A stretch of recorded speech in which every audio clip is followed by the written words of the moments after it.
የተሰባሰባችሁ ሕፃናትን ጨምሮ በያው ጌታ ፍጹም ሰላም እላችኋለሁ። እንደምን አደራችሁ?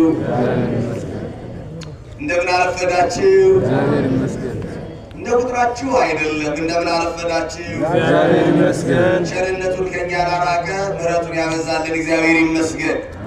በዚህ ሰዓት በደዌ ዳኛ ተይዘው በአልጋ ቁራኛ ወድቀው ዓይናቸው ጣራ ጎናቸው ምንጣፍ ወድቆ የሚቃስቱ ብዙ ሕመምተኞች አሉ። ጤናን ከቀለብ ጤናን ከገንዘብ ውሃን ከቀለብ አልቆጥረው ካላለን በቀር ያለምንም ከልካይነት በተቀደሰው አውደ ምሕረት መሰብሰብ ትልቅ ሀብት ነውና አውደ ምሕረቱ የሰበሰበን እግዚአብሔር ይመስገን። በሰሩትም ባልሰሩትም በወንጀላቸውም ያለ ወንጀላቸው ማረሚያ ቤት ወድቀው እንደ እንስሳ በከት ተዘግተው የሚጠብቁ ነፃነት የሚናፍቃቸው ፀሐይ የሚናፍቃቸው ብዙ ወገኖቻችን አሉ። ሰርቀን እንዳልሰረቅነን በድለን እንዳልበደለን ከባቴ አበሳ ኃጢአት ደባቂ ጌታ በነፃነት እንድንንቀሳቀስ የረዳን እግዚአብሔር ይመስገን። በዱር በገደል ወድቀው መሳሪያ ተሸክመው በመቅሰት በብዙ ችግር ውስጥ በጫካ ያሉ ወገኖቻችን አሉ። በሙሉ ነፃነት በዚች ቅዱስ ቦታ የሰበሰበን እግዚአብሔር ይመስገን። እንኳን አደረሳችሁ። አብራ ደረሰ። ለምናችን ለጾማችን ለድል ጾማችን በኦሪት ዘፍጥረት ምዕራፍ 3 ለ5500 ዘመን ተሸንፈን እንኖር ነበር።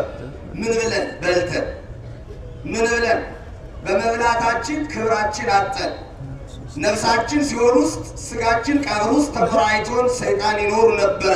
ነፃነት አጠን በእግረገንን ተረግጠን ስንኖር የነበርንበት ነፃነት ለተመለሰበት ድል ላደረግንበት በኦሪት ዘፍጥረት በመብላት ያጣነውን ክብርና ያጣነውን ነፃነት ባለመብላት ክርስቶስ ነፃነትን ለመለሰበት ለዚህ ቀን እንኳን በሰላም አደረሳችሁ። ይሄ ጾም ብዙ ይባላል። አንዱ በጣም ስለምወደው ከርዕሴ ከመግባት በፊት የድል ጾም ይባላል። የምን ጾም? የድል ጾም። የድል በማርያም በሉላችሁ። የድል ጾም። የምን ጾም? የድል ጾም። ድል አድርጎን ሲኖር የነበረው ዲያብሎስ ድል የተነሳበት ማለት ነው። ድል ሆነንበት ከኖርንበት ድል አድርጎ ክርስቶስ ነፃነትን ያወጀበት ትልቁ ክብራችን ትልቁ ልዕልናችን የተመለሰበት ለዚህ ጾም እንኳን በሰላም አደረሳችሁ። አሁን በያላችሁበት አረፍ በሉ፣ አይምሯችሁን ሰብስቡ። እንዲሁ ያልቸኮላችሁ ካልሆነ በቀር አጠር ያለ ወንጌልን ያስተምራለሁ።